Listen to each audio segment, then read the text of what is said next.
welcome back to the channel today, guys. Now, remember what I said last week about, we're going to get a really important episode soon that's going to be very, very important for the future of this series moving forward. I promise I was not talking about this one.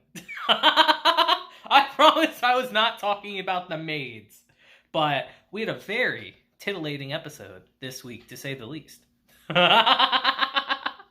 But like I said last week, though, that we're going to slowly but surely start getting introduced individually to the other vampires of this series. And this week we are here with Midori, who is by far the most boisterous out of all of them. The one that wants the most attention, all that stuff. And you can tell by where she works at. So without further ado, let's just get into it and talk about Call of the Night, episode 10 today. Now, as I stated previously, this episode focuses on Midori, one of the vampires we were introduced to a couple episodes ago, and kind of what she does outside of the vampiric activities that she does. And because she's so boisterous and outgoing, she works at a cafe. And of course, it's a MAID cafe, because why would it not be? But you see, there's a problem. Someone dropped out, she needs someone to come fill the role. Now, who's someone who's not very good with guys, that aren't going to attract a lot of attention from people? I wonder. And who should walk up at this moment but the perfect person for the job? Nazuna. And Midori actually ropes Nazuna into working that shift. And Ko, he's just going to come chill at the cafe. You know, why not? Now, let me just say right now, guys. Nazuna looks good in the outfit. Let me tell you that right now. Really good. Just to keep it a buck. But she gets her to work the shift. And Ko, like I said, he's hanging around the cafe. And our boy doesn't know what to do at all. He's like, yo, what do I do here? Ko don't know how to experience this kind of stuff. He don't even know his own emotion. Well, how's he supposed to feel in a MAID cafe? Just looking around like, yo, what am I supposed to do here? Very overwhelmed. Our boy is very overwhelmed by the atmosphere in the cafe. And it's here that he gets approached by Arisu, actually. Now, for lack of a better word, Arisa charms the shit out of Ko. And he's really taken aback yet again, like, this is kind of overwhelming. As they start talking about the things that she likes in her personality. And she asks him, why'd you come here today? This is your first time here, right? And he says, yeah, Midori actually brought us here. And she's like, you came with her, huh? Did you come to see her today? And Ko's like, no, not really. And she starts saying that, yeah, she's like the best person here by far. Definitely the most popular person here. She kind of captivates everyone the second she walked in. And before she was here, I was actually the most popular. And we start seeing how she has some kind of feelings about that. How she even says that she feels envious of that a bit. And we'll get more into that in a bit. Now, Ko makes note that, Midori, he knows that she's a vampire, but he really doesn't see a difference with how she's acting now with how she always acts. Really showcasing that this is like the perfect kind of job for her. Now, something I didn't mention earlier in the episode is that she's kind of holding a grudge against Ko right now. That the fact that he kind of rejected her in the first episode she was introduced. So she's kind of mad about that. So her whole goal in this episode is really just to prove him wrong and try to charm the shit out of him the whole time.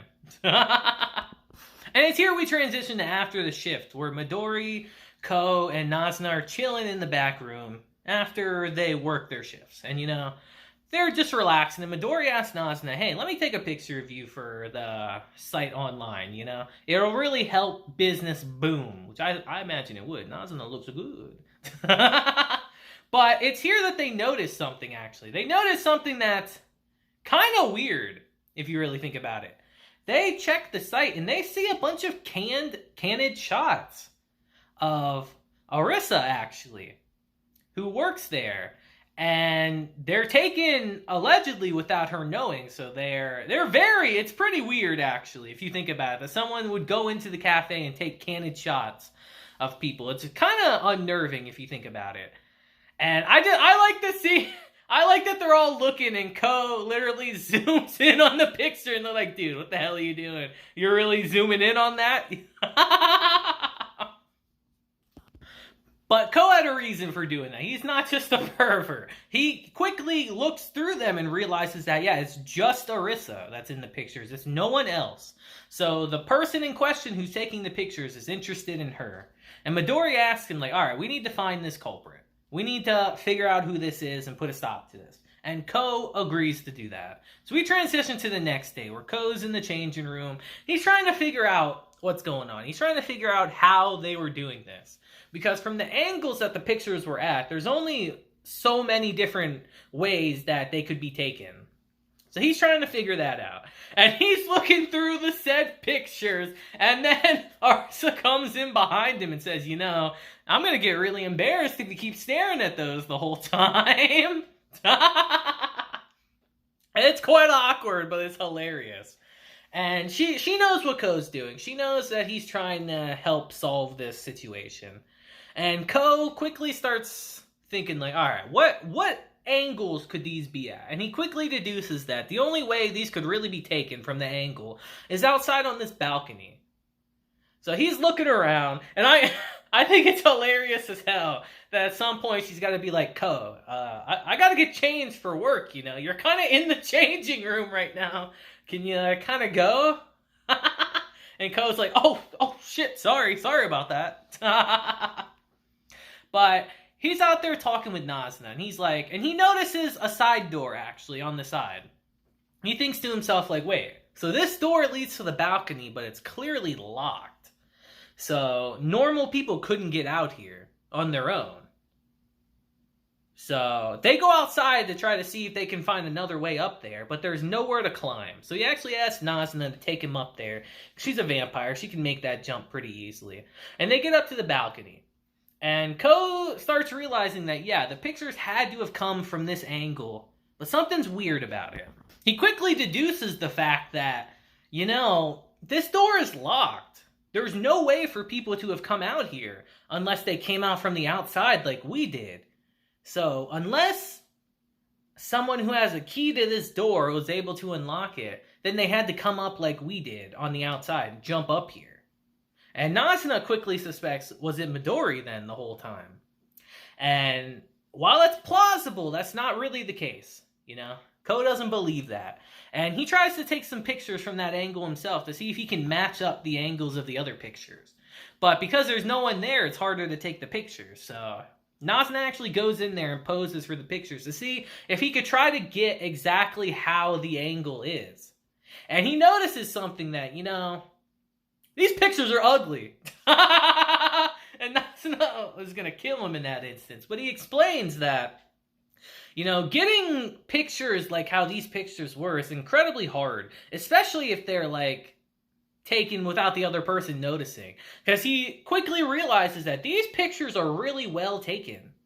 Like, they're very good pictures, but if you just take a normal picture of someone, it's not going to look so good if you don't know how to pose for a picture. He starts realizing that these pictures are way too good to be candid. And he starts piecing it together little bit by little bit. And it's in this situation that he finally figures out who the culprit is. I think this is like a Detective Conan reference actually in this scene. I don't know, but I found it pretty funny. So we go and confront the person who took the pictures.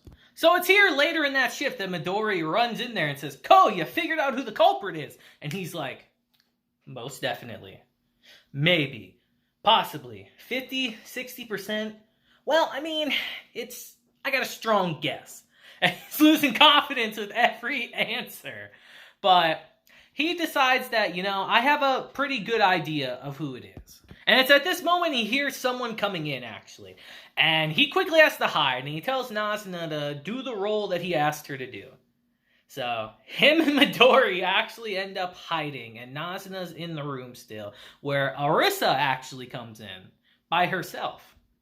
And Nazuna says, yeah, I guess you're the last one. Lock up for me while you're done. All right? And she's like, yeah, sure. And we transition to Nazuna and Midori in there. And it's a precarious situation, to say the least. And he's like, yo, why'd you get in this locker? What the hell? It's so cramped in here. He's like, it's the only one that was unlocked. And she's like, why are we in here anyway? Ko's like, I've noticed in all the pictures that they're only taken when Arisa is alone. They're only taken when she's alone, so for us to catch the culprit, we need to have her be alone. So we have to hide here to try to flush out the culprit. And Ko tries to show Midori the pictures, but in a situation like this, it's pretty damn awkward. Let's just say that. So he starts getting conscious. And she notices that, like, oh, I thought I was a no. I thought you told me I was a no before. What's this now? And in a situation like this, can you blame Ko? Can you really blame Ko? It's a very titillating situation, let's just say the least. But it's here that they hear the window open, actually. And Ko says, from the beginning, I kind of had an idea that this was the case. And he barges out of the locker and reveals that it's Arisa that was taking the pictures of herself the entire time. So they all confront Arisa about, like, why are you doing things like this? Why would you take such risque photos of yourself and post them online, pretending like someone else took them? And Ko tells her how he figured it out, that, yes, these photos are a bit risque, but in a lot of candid shots, there are certain shots and angles that people take, and they were missing from these pictures. The panty shots, basically. And there was none in here, so he had to realize that maybe these were intentional. Because there's no way that someone who's taking pictures without someone noticing would not take those kind of shots. So once he figured that out, he quickly deduced that it was Arisa. And again, they ask her why. And Midori's actually a little mean in this situation. She tells Ko, like, you really don't get why she did this? And she starts explaining that she clearly did this because before I was here, she was the number one here, the most popular person here. But now that I'm here, she's number second. She's number 2.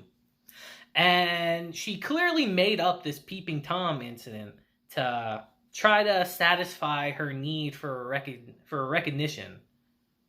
And she's kind of harsh about it, actually. It's pretty mean. But she starts explaining how, yeah, people do this kind of stuff all the time when they want attention. That most of the people that work here literally only work here so they can get fawned over by people. Because they want people to treat them better, to kind of long for them in a way. Again, recognition. They want attention from people. And she's pretty harsh with Arisa, actually. And Arisa is obviously embarrassed, and she's going to quit. But we get a little bit of insight into who Midori really is. She says, most people do stuff like this, I don't think it's really that weird that you would do something like this at all. Everyone does this to an extent. And we get various little scenes here and there showing instances of how people on social media constantly do stuff like this. How they constantly post things to try to get attention from people. And Midori even says that she's also included in that, giving us a little bit of a picture of her real personality in a way. And she tells Arisa that, you didn't do anything wrong. You don't need to quit or nothing. If anything, you take some nice pictures.